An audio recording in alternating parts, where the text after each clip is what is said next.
তাগুতের বাচ্চাদেরকে দিয়ে বাংলার জমিনে ন্যায় বিচার করা সম্ভব নয়। ঠিক কিনা জয় বলেন ভাইরা আমার? নিজের সন্তানেরা সেঞ্চুরি করলেও মাফ, কথা বললেন না যে? আর ওর পক্ষে যারা আছে এর গোনার ভাগ ওদের নেওয়া লাগবে, কথা বলেন না কেন ভাই? আমার ভাইয়ের, আমার বন্ধুরা, 1 নম্বরে হলো আদল। 1 নম্বরে কি? সবাই সবাই সবাই সবাই 1 নম্বরে হলো ন্যায় বিচার। আর যাওয়া ঠিক হবে না মনে হয়, 1 ঘন্টা হয়ে গেছে।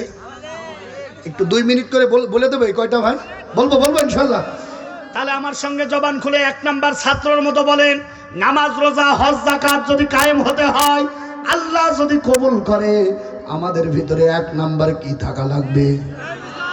বলেন বলেন বলেন। যে যেখানে আছি ওখান থেকেই ন্যায় বিচার করা লাগবে। আমার ভাইরা, আল্লাহর বান্দারা, 2 নাম্বার আসুন। ইন্নাল্লাহা ইয়া'মুরু বিল আদলি ওয়াল ইহসান।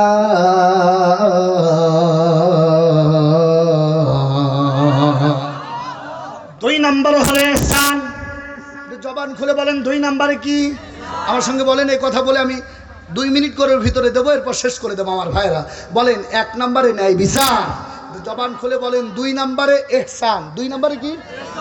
ইহসান শব্দের অনেকগুলো অক্ষর আছে, ব্যাখ্যা আছে। ইহসান মানে হলো সহানুভূতি।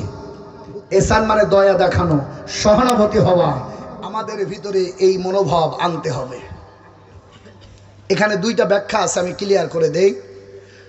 এই পৃথিবীর ভিতরে সবচাইতে দয়া, রহমত, ভালোবাসা পাওয়ার উপযুক্ত ব্যক্তি আছে 12 ধরনের। কয় ধরনের? 1 নম্বরে ন্যাংটা বাবা, 1 নম্বরে। 2 নম্বরে জটলা বাবা, 3 নম্বরে ফকির বাবা, 4 নম্বরে খাজা বাবা, 5 নম্বরে দরগা বাবা, 6 নম্বরে তামাশা বাবা, 7 নম্বরে বদনা বাবা, 8 নম্বরে শিকল বাবা। কথা বলছো না কেন? এগুলোই তো আমাদের চলে। আমার ভাইয়ের, আমার বন্ধু, কোরআন কি ব্যাখ্যা দেয় আসেন? যাবো, একটু যাবো।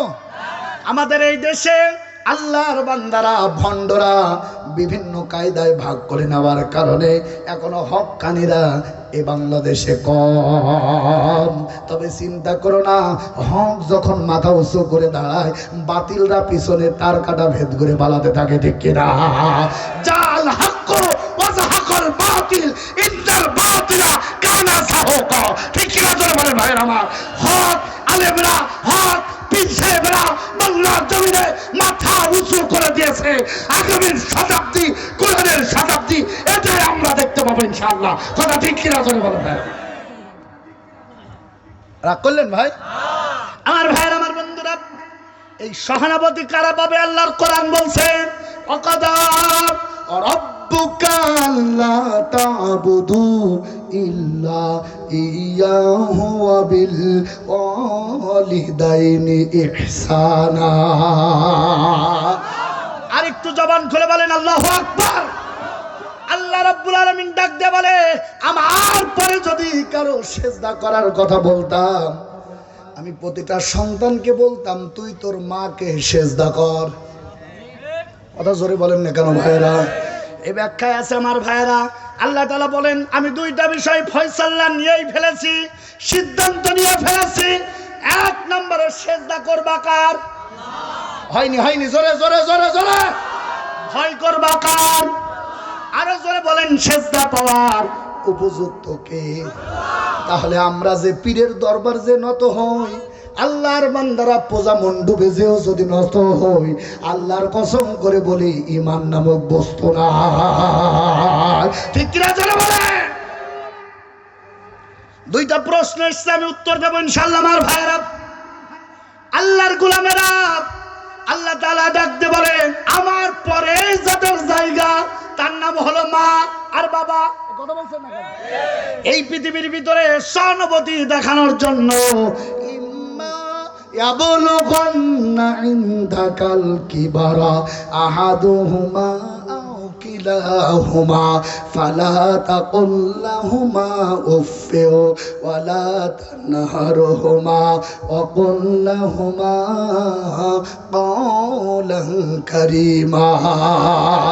আল্লাহু আকবার জোরে বলেন। আমার ভাইয়ের, আমার বন্ধুরা, সহানুভূতি পাওয়ার উপযুক্ত এক নাম্বার তার নাম হলো মা। একটু জবান খুলে বলেন, তার নাম কি?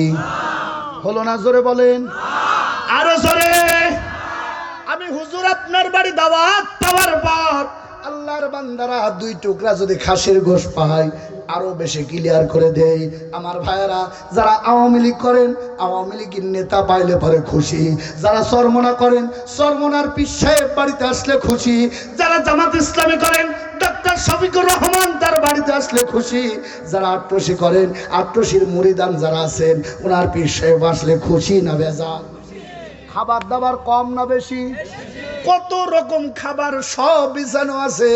আমার ভাইয়েরা, এই পীরকে যতটুকু ভালোবাসেন, জামাত ইসলাম করার কারণে আপনার পীর সাহেবকে যত, আমির সাহেবকে যতটুকু ভালোবাসেন, চরমনা করার কারণে আল্লাহর বান্দারা মুফতি ফাইজুল করিমকে যতটুকু ভালোবাসেন, এদের চাইতে 1 চুল বেশি হলেও ভালোবাসা থাকা লাগবে তোমার মা আর বাবার জন্য। একটু জোরে বললেন না? জোরে বলেন, জোরে বলেন।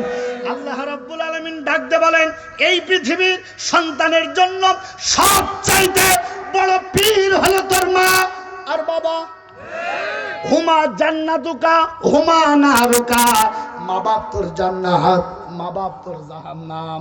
সেজদায় পড়িয়াছো কাবা শরীফের গিলাপ ধরে, এদিকে মা মা জননীকে মা বলে ডাকে না। এমন শয়তান টুপিওয়ালা দাড়িওয়ালা আমরা আছি না। জান্নাতের 2 নাম্বার চাবির নাম হলো মা বাপ। 2 নাম্বার চাবির দাঁতের নাম হলো কি? জোরে জোরে জোরে। জান্নাতে যাওয়ার চাবির নাম হলো নামাজ। নামাজের 1 নাম্বার চাবির দাঁতের নাম হলো ন্যায় বিচার। আর 2 নাম্বারে সবাই বলেনি, সবাই সবাই আমার ভাইয়েরা, 2 নম্বরে হলো মা বাপ। মা বাপ যদি বেজার হয়ে যায়, আল্লাহর কসম যারা পরিমাণ আমল আল্লাহর দরগায় কবুল হওয়ার সম্ভাবনা নাই। আর মা বাপকে সম্মান ওরাই করে যাদের কলিজার ভিতরে আল্লাহর কোরআন থাকে। কথা আসতে বলেন, জোরে বলেন, জোরে বলেন। আমি তো মনে হয় আমি আমার মায়ের জন্য নিজের কলিজা পর্যন্ত যদি কেটে দিতে পারতাম, আমি নিজেকে সৌভাগ্যবান মনে করতাম। আল্লাহর বান্দারা, আমি আমার নিজের ব্যক্তিগত কথা আপনাদের কাছে একটু ফুটাই দেই। আমার আব্বা একটা কৃষি মানুষ, 2টা বছর ক্যান্সারে আক্রান্ত ছিল। আমি তখন ছাত্র বয়সে, তেমন ইনকাম আমার নাই। ছোট্ট কাল থেকে আমার অভ্যাস কিছু জমা করে রাখা। আল্লাহর বান্দারা, এটা আপনাদের নিজের গর্ব নয়, আমি আমার নিজের জীবনের কথা বলি। আমরা খুব বেশি ধনট্টবান লোক না, মধ্যম বন্ধু আল্লাহর বান্দারা। একটা ইনজেকশন লাগতো 35, 40, 45 হাজার টাকা। আল্লাহর কসম, আল্লাহ সাক্ষী, কোনোদিন এতটুকু ত্রুটি করি নাই। তার 1 নাম্বার কারণ, আমার প্রথম শিক্ষা ছিল এমন ভাঙ্গা সূরা মাদ্রাসায় আলিফ বাতা পড়া। আল্লাহর বান্দারা, হুজুররা বলেছে মা বাপ যদি দোয়া করে, ওই দোয়া কারেন্টের মতো আমার আল্লাহ কবুল করে না। এই যে বিশ্বাস, এই যে ভালোবাসা উস্তাদদের কাছে পেয়েছি আমার আমার ভাইয়েরা, এই আস্থা আর বিশ্বাস দিয়ে যতটুকু পারি 2টা বছর ট্রিটমেন্ট করার ফলে আমার জমি জাতি টাকা পয়সা যা ছিল, আমি এমনকি ঋণগ্রস্ত হয়ে গেছি। আব্বা তখন আমারে ডাক দিয়ে বলল, হাফিজ, আমি তো মরেও যাব, তোদেরকে মেরেও যাব। এমনকি আমার এলাকার মানুষগুলোও বলতে লাগলো, হাফিজুর পাগলামি করার দরকার নাই, সে তো বাঁচবে না, ডাক্তার তো বলে দিয়েছে বাঁচবে না। আল্লাহর বান্দারা, ঢাকা গ্যাস্ট্রো লিভার ইনস্টিটিউটে আমি ওই মরা মতো মানুষটা নিয়ে গেলাম। ডাক্তার বলল, হুজুর আর মাত্র মনে হয় 1 সপ্তাহ বাঁচতে পারে। আমি উস্তাদদের কাছে শুনেছি না, মা বাপের দোয়া যেমন সন্তানের জন্য কবুল হয়, সন্তানের দোয়াও মা বাবার জন্য কবুল হয়। আমার ছোট ছোট 2টা ভাই আর বোন, আমার মা আর আমি আমার সংসারে 2টা বছর টানতেছি, এমন কোনো জায়গা নাই যেখানে ট্রিটমেন্ট করায় নাই। ঢাকা গ্যাস্ট্রো লিভার ইনস্টিটিউটে নিয়ে যাওয়ার পর ডাক্তার বলল আর 1 সপ্তাহ বাঁচতে পারে। আমি তখন আল্লাহর কাছে বলেছিলাম, আল্লাহ আমার মনে হয় মা বাবের দোয়া যেমন কবুল হয়, সন্তানের দোয়াও আমার আল্লাহ ফেলে দেয় না। আল্লাহকে সাক্ষী রেখে আপনাদেরকে বলতে চাই, ওই হাসপাতালে পাশে একটা স্টোর রুম ছিল, আমার ওযু ছিল। এই কথা বলার সঙ্গে সঙ্গে আমি সেজদায় পড়ে গিয়েছিলাম।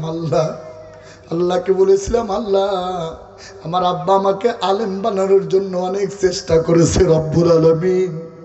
আমি তোমার কাছে 2 না 5 না 10 বছর ভিক্ষা চাই না। আমি 1টা বছর আমার বাবার আমার হায়াত কেটে হলো তোমার কাছে ভিক্ষা চাই। ডাক্তার বলেছে 1 বছর 1 সপ্তাহ বাঁচবে।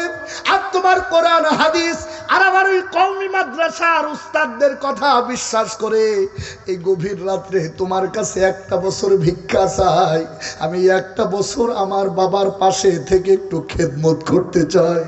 আমি তো জানি এই দুনিয়ায় মা বাপ যদি সন্তানের পক্ষে খুশি থাকে, দুনিয়ায় আর কিছু দরকার নাই। সেজদায় পড়েছিলাম, পরের দিন বাড়িতে নিয়ে আসলাম। আল্লাহর নামে শপথ করে বলতেছি, ওই দিন থেকে আমার কোলে আমার বাপ 1 সপ্তাহ নয় পুরা 365 দিন জীবিত ছিল। আল্লাহর বান্দারা বাড়িতে নিয়ে আসার পর আল্লাহর গোলামেরা 3 দিন পরে আমার বাপ হাঁটা চলাফেরা করতে পারে। ওই সময় আমি কোরআন বুকে নিয়ে বলেছিলাম, আল্লাহ দুনিয়ার সব ডাক্তারদের প্রেসক্রিপশন যেখানে শেষ, আল্লাহ তোমার কাছে ভিক্ষা চাই, তুমি যে সুস্থ করে দিয়েছো 1টা বছর খেদমত করার সুযোগ তুমি করে দাও। সুবহানাল্লাহ। 365টা দিনই বেঁচে ছিল। মৃত্যুবরণ করার 3 দিন আগে আল্লাহর বান্দারা হঠাৎ অসুস্থ হয়ে গেছে। আর আমি মনে মনে আল্লাহর কাছে চেয়েছিলাম 365 দিন। আমি গুনতে গুনতে আল্লাহর বান্দার আর 3 দিন বাকি আছে। হঠাৎ দেখলাম আব্বা অসুস্থ হয়ে পড়েছে। ঢাকায় নিয়ে যেই দিন ইনজেকশন দিলাম, আল্লাহর বান্দারা 3 দিনের মাথায় আমার কোলের ভিতরে আমি সূরাতুল ইয়াসিন পড়তেছি। আর আমার বাবা আস্তে করে পরকালীন জীবনে পাড়ি দিয়েছে। আমি ওই সময় আমার বাপ কয়টা নসিহত করে দিয়ে গিয়েছিল, বলেছিল, হাফিজ কিছুই তো রেখে গেলাম না। আব্বার কাছে বলেছিলাম, আব্বা আমার দুনিয়ায় কিচ্ছু দরকার নাই। আমার মাথাটা নত করে দিলাম, মাথায় হাত বুলিয়ে একটু দোয়া করে যাও, আমার আল্লাহ রব্বুল আলামিন যেন আমাকে দিনের জন্য কবুল করে। আল্লাহর বান্দারা টাকা পয়সা একটা আমার কাছে ছিল না, প্রায় 12 লক্ষ টাকা ওই সময় আমি ঋণ ছিলাম। আল্লাহর বান্দার আল্লাহর কসম করে বলি, আল্লাহ আমার অভাবে রাখে না। যেখানে আছি 10 জনের ভিতরে আল্লাহ একটা জায়গা আমাকে দান করে দিয়েছে। সুবহানাল্লাহ। বাপের এই দোয়ায় উস্তাদদের ভালোবাসায় সারা বাংলাদেশ ছুটে বেড়ায়। আমার তেমন এলেম নাই, আমল নাই, এই হুজুরদের জুতা টানার মতো যোগ্যতাও আমার নাই। আমার আল্লাহ ওই ছোট্ট মাদ্রাসা থেকে বিশ্ববিদ্যালয়ে 1st ক্লাস পাওয়ার সুযোগ করে দিয়েছে।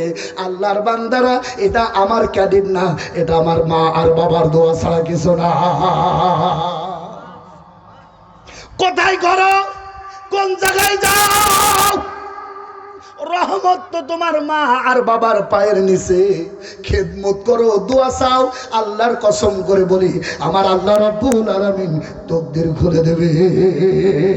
কথা বলে মা আর বাপ, একটু জবান খুলে বলেন নাম কি? মা বাপ। কপাল ফাটা মুসলমান বিভিন্ন দরবারে যায়, অথচ মা বাপের খোঁজ নেওয়ার সময় থাকে না। কথা বলেন না কেন? চলে বলে। অথচ আমার গ্রামে 120 বিঘা সম্পত্তির মালিক সদর হাসপাতালে তার ট্রিটমেন্ট পর্যন্ত করাতে পারে না। এই শিক্ষা দিয়েছে মাদ্রাসা। এই শিক্ষা দিয়েছে কে? আওয়াজ হয়ও না, জোরে বলেন, জোরে বলেন, জোরে বলেন। শিক্ষা দিয়েছে কে? আমার বাপের জানাজা, আমার জীবনে জানাজা কত পড়াইছে আমি জানি না, তবে আমার আব্বার জানাজা পড়াইছিলাম প্রায় 15 থেকে 16 মিনিট ধরে। কবরে নামাইছিলাম আমি আর আমার 2 জন হাফেজ বন্ধু। ওই কবরের ভিতরে রেখে আল্লাহর কাছে বলেছিলাম, আল্লাহ আমার বাপ সাকসেস, সুবহানাল্লাহ বলবেন না? আমাকেও আমার বাপের মতো বাপ হওয়ার তৌফিক দাও, দুনিয়ার কিচ্ছু চাই না, আদর্শবান একটা সন্তান চাই। এই কথা জোরে বলেন না কেন ভাইরা? 100 বিঘা সম্পদ থেকে লাভ কি? লাভ আছে? অথচ একটা সন্তান যদি মাদ্রাসায় গড়ে তুলতে পারে, হাফেজে কোরআন হবে, রিজিকের বন্ধ ব্যবস্থা আল্লাহ করে দিবে। এই কথা বলেন না কেন ভাইরা? অভাবে হুজুররা থাকে না, বরং 10 থেকে 15,000 টাকার বেতনে হুজুররা যে মশানে থাকে, এই মশানে কোটিপতিরাও থাকতে পারে না। আওয়াজ দিয়ে বলেন ঠিক কিনা? কতদিন বাজার করে খাই না আমি নিজেও জানি না, অথচ আমার মনে হয় একদিনও গোশ মাছ ছাড়া ভাত খায় এ সুযোগ আসে না। পেঁয়াজের দাম 300 টাকা করছিল হাসিনা, তা আমাদের কি? আমরা হুজুররা কেনবেন, আপনারা খাবো আমরা, তরিকা কার? বলেন। আপনাদের চিন্তা হলো মাদ্রাসার হুজুর পড়াবো, সন্তান হুজুর বানাবো, সাদা ভাত পাবে না, আসলে ভাত পাবে না, গোশের চাপে ভাত খাওয়ার সময় পাবে না। কথা জোরে বলেন না কেন ভাই? জোরে বলেন। আমি যখন মাদ্রাসায় পড়তাম এই ছিলাম, এই খাওয়ার কারণে এই অবস্থা। এখন খাওয়া বাদ দিয়ে দিয়েছি। রিজিকের ব্যবস্থা কে করে জানো? একটু জোরে বলেন না কেন? জোরে বলেন। তাহলে মাদ্রাসায় ছেলে মেয়ে পড়ায় লাভ হয় না লস হয়? ওরে গোলাম, তোর জীবন ধন্য হয়ে যাবে, তোর সন্তান তখন তোর জানাজা পড়ানোর জন্য দাঁড়ায় যাবে। কথা বললেন না? জোরে বলেন, জোরে বলেন। আমি চাই আমার ভাইয়ের আপনার সন্তানকে জজ বানান, ব্যারিস্টার বানান, ওসি বানান, ডিসি বানান, এসপি বানান, কিন্তু শুনে নেন, আপনার সন্তানের জীবনটাকে তৈরি করেন কি দিয়ে? জোরে বলেন, জোরে বলেন। আমার ভাইয়েরা, ঝিনাইদহে যখন বিশ্ববিদ্যালয় পড়তাম, ঝিনাইদহ পাইলট হাই স্কুলে আমার ভাইরা বড় একটা জানাজা, আমি নিজে সেই জানাজা পড়াচ্ছিলাম। আমার ভাইরা হঠাৎ মাঝখান দিয়ে একটা ছেলে জোরে হাউমাউ করে কান্না করতেছে। পরে জিজ্ঞাসা করলাম, ভাই বাপ তো কারোর থাকে না, সবার বাপ তো চলে যায়, কান্না করার দরকার নাই। আমার ভাইরা জিজ্ঞাসা করলাম, বাপের কোনো স্মৃতি মনে হয় মনে পড়েছে? ভাই তখন ডাক দিয়ে বলল, না, আমার বাসায় সার্টিফিকেটের অভাব নাই, আমার বাপ আমার উচ্চ শিক্ষায় শিক্ষিত করেছে। হুজুর আল্লাহু আকবার বলল, এখন আমার বাবার জানাজা, জানাজা মানে হলো দোয়া। দুঃখের ব্যাপার হলো আমি ইংরেজিতে কথা বলতে পারি, বাংলাদেশে এমন কোনো ম্যাথমেটিক্স নাই আমি পারি না, এমন কোনো জটিল অঙ্ক নাই যা আমি পারি না, কিন্তু আমি আমার বাবার জানাজায় কি পড়তে হয় আমি জানি না। এর চাইতে বড় দুর্ভাগ্য, এর চাইতে বড় হতাশার জীবন আর কিছু হতে পারে না। আল্লাহ নিজে শিক্ষা দিয়েছেন, মা বাপ যখন মারা যায়, সন্তান বেঁচে থাকলে 4 ভাবে হক আদায় করতে হয়।